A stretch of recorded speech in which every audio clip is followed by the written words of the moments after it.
6절로 10절 말씀, 우리 그 중에 우리 6절과 7절 우리 함께 한 목소리로 합독하도록 하겠습니다. 사사기 2장 6절과 7절입니다.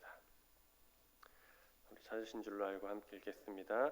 전에 여호수아가 백성을 보내매 이스라엘 자손이 각기 그들의 기업으로 가서 땅을 차지하였고, 백성이 여호수아가 사는 날 동안과 여호수아 뒤에 생존한 장로들 곧 여호와께서 이스라엘을 위하여 행하신 모든 큰 일을 본 자들이 사는 날 동안에 여호와를 섬겼더라. 아멘. 잠시 기도하겠습니다. 주님 감사합니다. 오늘도 우리에게 좋은 날 허락하시고 또 우리와 함께 동행해 주심에 아버지 감사합니다. 이 시간 주님 전에 달려나와 새벽을 깨우며 기도하고 또 찬양을 부르며 하나님의 말씀을 또한 듣고 나아가는 시간을 갖습니다. 주님, 이 시간 가운데 주님 함께하여 주시고 하루를 살아내고 또 한 주간을 살아낼 수 있는 힘과 능력을 얻는 귀한 시간 되게 하여 주시옵소서. 주님, 처음 시간입니다. 마친 시간까지 함께 하실 줄 믿사오며 사랑하신 예수 그리스도의 이름으로 간절히 기도드립니다. 아멘. 아멘. 할렐루야. 오늘도 좋은 날인 줄로 믿습니다. 주님과 함께하면 어디를 가든 무엇을 하든 누구를 만나든 좋은 날이 될 줄로 믿습니다. 오늘 본문을 살펴보면 갑자기 여호수아의 죽음 이전의 시간으로 거슬러 가는 것을 볼 수 있습니다. 그 이유는 사사시대가 혼란하게 된 근본 원인이 어디에 있는지를 밝혀주고 있습니다. 먼저 6절을 보면은 전에 여호수아가 백성을 보내매 이스라엘 자손이 각기 그들의 기업으로 가서 땅을 차지하였다라고 말씀하고 있습니다. 여기서 전에라는 말은 여호수아가 죽기 이전입니다. 좀 더 구체적으로 설명을 하면은 여호수아 24장의 내용을 의미합니다. 24장을 보면은 여호수아가 마지막 고별사와 함께 이스라엘이 가나안에 들어가거든 하나님만 섬기고 따라야 한다. 지금 선택해라. 나와 내 집은 하나님만 따를 것이다. 너희들은 어떻게 할 거냐? 세겜이라는 곳에서 언약을 맺게 되는 그러한 장면이 나와 있습니다.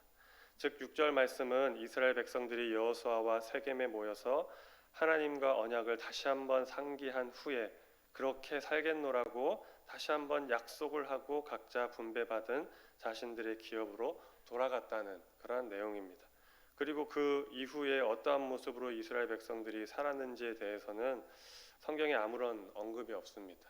이렇게 약속하고 알겠다 그렇게 하겠다라고 하고 난 후에 어떻게 살았는지 언급이 없습니다. 그런데 본문 10절을 보면은 그들의 삶의 모습을 유추해 볼 수 있습니다. 우리 10절을 한번 보도록 하겠습니다. 그 세대의 사람도 다 그 조상들에게로 돌아갔고 그 후에 일어난 다른 세대는 여호와를 알지 못하며 여호와께서 이스라엘을 위하여 행하신 일도 알지 못하였더라. 아멘. 이 말씀은 각기 자신의 기업으로 돌아간 이스라엘 백성들이 가나안 땅을 차지하고 열심히 살았지만 문제가 무엇입니까? 다음 세대들에게 하나님에 대한 것을 잘 전하고 제대로 가르치지 못했다는 것입니다. 다시 말하면 이 말씀을 통해서 우리가 생각해 볼 수 있는 것은 평생을 광야와 전쟁터에서 살다가 이스라엘 백성들이 평생을 광야와 전쟁터에서 살다가 하나님이 허락하신 땅, 언약하신 땅 가나안에 들어가 보니 너무 좋은 거예요. 생전 처음 넓고 좋은 땅을 소유하게 된 것입니다. 또 그곳에 또 살면서 자신들이 살기 좋은 안락한 집을 짓고 많은 양떼와 소떼를 기르며 비옥한 땅에서 풍족한 수확을 거두었습니다. 그리고 가나안 족속을 굴복시켜서 노예로 삼는 등 땅의 재미에 푹 빠지게 된 거예요. 이 다음 세대에게 좋은 것들, 신앙의 좋은 것들, 선한 것들이 물려주지 못한 그러한 배경들이 무엇일까 유추해 볼 때 이 선진들, 이 지금 현 세대 이스라엘 백성들이 땅의 재미에 푹 빠졌던 것입니다.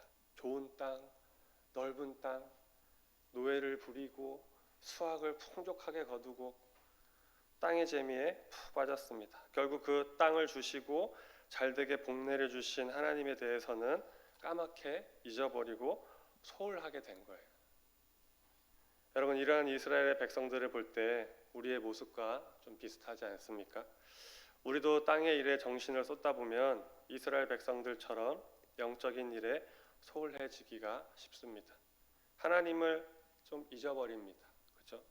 넉넉한 통장의 잔고를 위해서, 안락한 집을 위해서, 내 손에 가진 것들을 잘 경영하면서 세상의 평안한 삶을 수확하기 위해서 힘쓰고 애쓰며 그 재미에 푹 빠져 살다 보면은 어느새 하나님에 대해서는 소홀하게 됩니다. 자녀들에게 좋은 모습을, 신앙의 그런 좋은 모습, 영적인 좋은 모습들을 보여주기보다는 세상적인 그러한 관점과 가치관들을 자녀들에게 보여주게 되는 거예요. 물론 이 땅의 삶과 일도 중요합니다. 하지만 우리에게 그보다 더 중요하고 더 소중하고 포기할 수 없는 것이 있습니다. 바로 하나님 중심의 삶을 살아야 한다는 것입니다.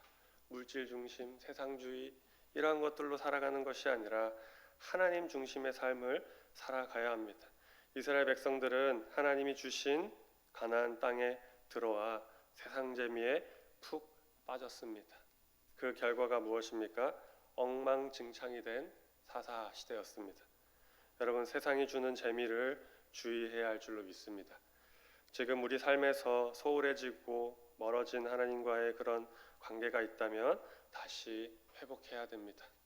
서양 속담에 운동은 하루를 짧게 하나 우리의 인생을 길게 한다라는 말이 있다고 합니다. 이 말의 의미는 당장의 시간을 허비하지만 건강한 인생을 살게 된다는 의미입니다. 이와 마찬가지로 하나님과의 교제 시간을 우선으로 가지게 되면 이 땅의 삶을 위한 시간들이 다소 짧아질 수도 있습니다. 그러나 잊지 마시기 바랍니다. 그러한 것이 결코 손해보는 것이 아님을, 하나님이 주시는 복을 누리게 될 것을 믿으시기 바랍니다. 그리할 때 은혜로 충만하여서 우리의 모든 삶이 충만을 경험하게 될 줄로 믿습니다. 두 번째로 사사시대가 혼란하게 된 원인은 믿음과 신앙의 전수가 바르게 행해지지 않았기 때문입니다. 다음 세대들을 돌보지 않았다라는 거예요. 본문 7절을 보면 이스라엘 백성들이 여호수아가 사는 날 동안과 여호수아 뒤에 생전한 장로들, 곧 여호와께서 이스라엘을 위하여 행하신 모든 큰 일을 본 자들이 사는 날 동안에 여호와를 섬겼더라라고 하였습니다. 그리고 10절에도 그 세대의 사람도 다 그 조상들에게 돌아갔고 그 후에 일어난 다른 세대는 여호와를 알지 못하며 여호와께서 이스라엘 위하여 행하신 일도 알지 못하더라. 참 너무나 안타까운 말씀입니다. 이 말씀을 보면은 참 어떻게 이렇게 될 수가 있었을까 싶을 정도로 참 안타깝습니다. 다시 말하면 다음 세대가 완전히 무너졌다는 말씀입니다. 10절에 보니까 여호와를 알지 못했다라는 표현이 나오는데 이 표현은 단순히 하나님을 아예 몰랐다, 무지했다라는 의미가 아니라 마음속에 하나님에 대한 경외심과 진정한 신앙심이 없었다는 것을 의미합니다. 알고는 알고 있었어요. 알고는 있으나 믿기는 믿으나 그 믿음과 신앙이 바른 것이 아니라는 거예요. 모태신앙이에요. 알기는 알아요. 교회 뻔질나게 왔다 갔다 하면서 교회 문턱이 닳도록 교회 왔다 갔다 하고 교회 다녔습니다. 그런데 모르는 거예요. 알고는 있으나 믿기는 믿으나 그 신앙이 믿음이 올바르지 않았다라는 거예요. 그게 이 가나안 정복 이후 다음 세대들의 문제였습니다. 이것은 부모 세대가 다음 세대들에게 올바른 신앙의 모습을 잘 보여주지 못했기 때문이에요. 그들의 문제도 있었지만 1차적으로는 부모 세대가 다음 세대들에게 올바르게 잘 보여주지 못한 것이고 더욱이 끊어지지 않고 대물림 되어야 할 믿음의 전수가 온전히 이루어지지 못했습니다. 여러분, 이 말씀이 주는 교훈은 분명합니다. 우리 사랑하는 성도님 여러분, 우리 부모 세대 여러분, 저도 이제 좀 있으면은 부모가 아직은 아이가 있는 건 아니지만 부모가 되겠지만 분명합니다. 우리 가정이, 우리 교회가 다음 세대에게 특별한 관심을 가져야 합니다. 아이들이 어떻게 자라는가, 어떠한 믿음과 신앙을 가지고 성장하고 있는가, 공부를 잘하고 있나, 시험을 이게 중요한 것이 아니라 어떤 대학에 가고 어떤 직장에 가고 이것이 중요한 것이 아니라 내 자식이, 내 자녀가, 내 손주 손녀가 믿음의 바른 신앙과 가치관을 가지고 자라나고 있는가, 그것을 주의 깊게 돌아보고 특별한 관심과 사랑과 지원이 있어야 됩니다. 그렇지 않으면 엉망진창이 되어버린 사사시대와 같은 시간들을 우리 다음 세대들이 맞이하게 되는 거예요. 내 아들, 딸들이, 내 손녀들이 이러한 사사시대와 같은 그러한 시대를 맞이하게 되는 것입니다.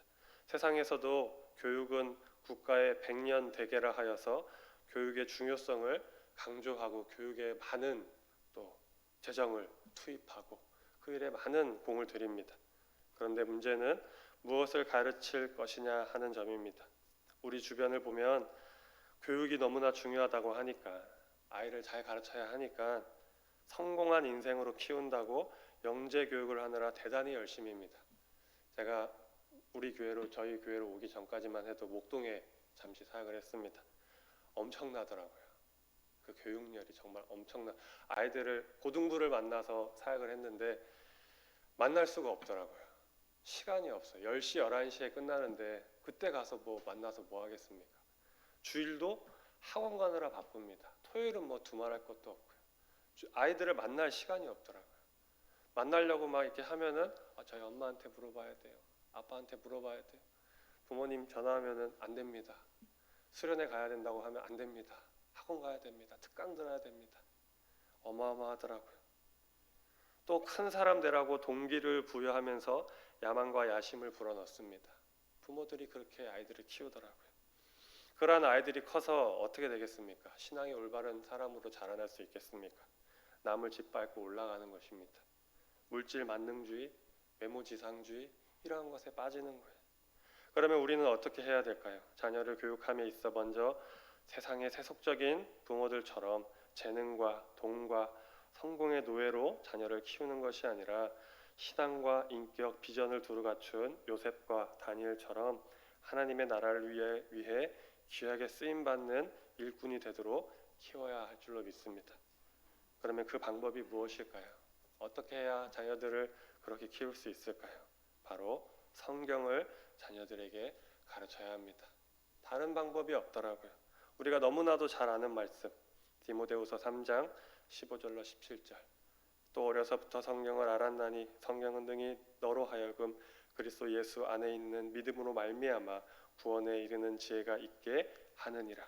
모든 성경은 하나님의 감동으로 된 것으로 교훈과 책망과 바르게 함과 의로 교육하기에 유익하니 이는 하나님의 사람으로 온전하게 하며 모든 선한 일을 행할 능력을 갖추게 하려 함이라. 아멘. 그렇습니다. 하나님의 말씀인 성경을 통해 자녀를 교육하고 양육할 때 하나님과 사람 앞에서 바른 인격과 신앙의 소유자로 성장하게 될 줄로 믿습니다. 아멘. 아멘. 여기서 아멘이 크게 터져 나와야 됩니다. 온전하게 하며 모든 선한 일을 행할 능력을 갖추게 한대요. 무엇이요? 하나님의 말씀이.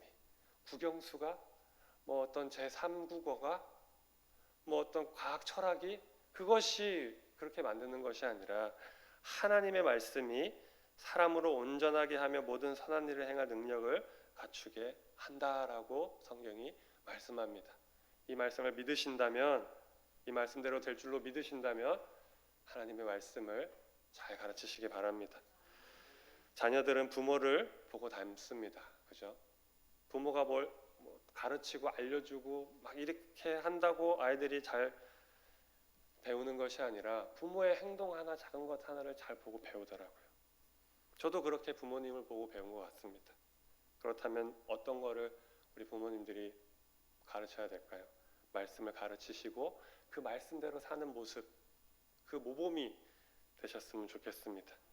모범이 되어야 합니다. 신앙의 좋은 모범, 예배 생활하는 것, 헌금 생활하는 것, 말씀 읽기, 말씀 생활하는 것, 기도 생활하는 것, 찬송 생활하는 것, 신앙 생활, 믿음 생활하는 그 모습, 신실하게 살아가는 그 모습, 그것을 자녀들이 보고 배우는 거예요. 그래서 힘들고 어려운 일이 있을 때 교회 가야지, 기도해야지, 말씀 봐야지, 그렇게 자라나고 성장하게 되는 것입니다.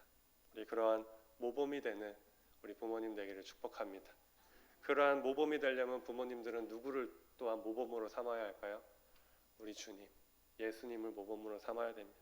하나님 말씀에 순종하시고 하나님 말씀을 이루시고 하나님 말씀대로 사셨던 그 예수님, 끝까지 사랑하셨던 그 예수님을 우리 부모들은, 이 현 세대들은 우리 예수님을 닮아가야 할 줄로 믿습니다. 말씀을 맺겠습니다. 사람은 필연적으로 다음 세대에 무엇인가를 남겨주게 되어 있다고 합니다. 어떤 거라도 뭘 하나라도 다음 세대들에게 남겨주게 된다고 합니다. 그리고 다음 세대에 무엇을 남겨주느냐에 따라서 다음 세대의 운명이 결정되는 경우가 많다고 합니다. 그러한 의미에서 현 세대 우리들은 매우 중요한 위치에 있는 사람들입니다. 나는 대단한 사람이 아닌데요? 아니요, 굉장히 중요한 사람들입니다. 다음 세대들이 있지 않습니까? 그 다음 세대들에게 무언가를 남겨줘야 될 사람들이라는 거예요. 굉장히 중요한 사람들입니다. 그렇다면 그 중요한 위치에 있는 우리 성도님들이 다음 세대에 무엇을 남겨주고 싶으신지 한번 고민해 보시기 바랍니다. 우리는 우리 다음 세대들에게 바른 신앙을 유산으로 남겨주어야 합니다. 복의 근원이신 하나님을 바로 알고 섬기게 하는 것이 무엇보다 중요하다는 이 신앙의 유산, 이 믿음의 유산을 남겨줘야 됩니다. 이보다 더 복된 유산이 없는 줄로 믿습니다. 이러한 것들을 생각하시면서 오늘 자녀들 가운데로, 또 세상 가운데로, 내가 만나고 내가 경영하는 그곳 가운데로 나아가셔서 좋은 것들을 흘려보내주시고, 좋은 것들을 베푸시고, 좋은 것들을 가르쳐주시고, 좋은 모습들을 보여주시는, 좋은 것들은 선한 것, 땅에 좋은 것들이 아님을 아시죠? 선한 영향력, 예수 그리스도로 살아가는 그 모습, 그리스도인의 모습으로 살아가는 그 모습을 보여주는 것이 곧 선한 영향력인 줄로 믿습니다. 그러한 선한 영향력들을 아낌없이 유감없이 보여주시고 발휘하시는 우리 사랑하는 성도님들이 되시기를 축복합니다. 아멘. 같이 기도하도록 하겠습니다. 하나님 아버지 감사합니다. 우리에게 오늘 또 귀한 말씀을 주셨습니다. 이스라엘 백성들의 모습을 통하여서 우리의 모습을 다시 한번 돌아봅니다. 주님, 우리의 부족함과 연약함을 불쌍히 여겨주시고 도와주시옵소서.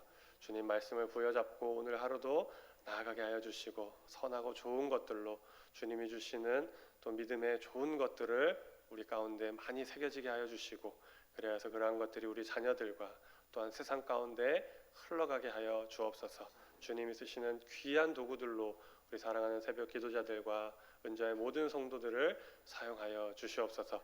그래서 세상의 빛과 소금이 되는 역할을 온전히 잘 감당해내는 복된 믿음의 사람들 다 되게 하여 주옵소서.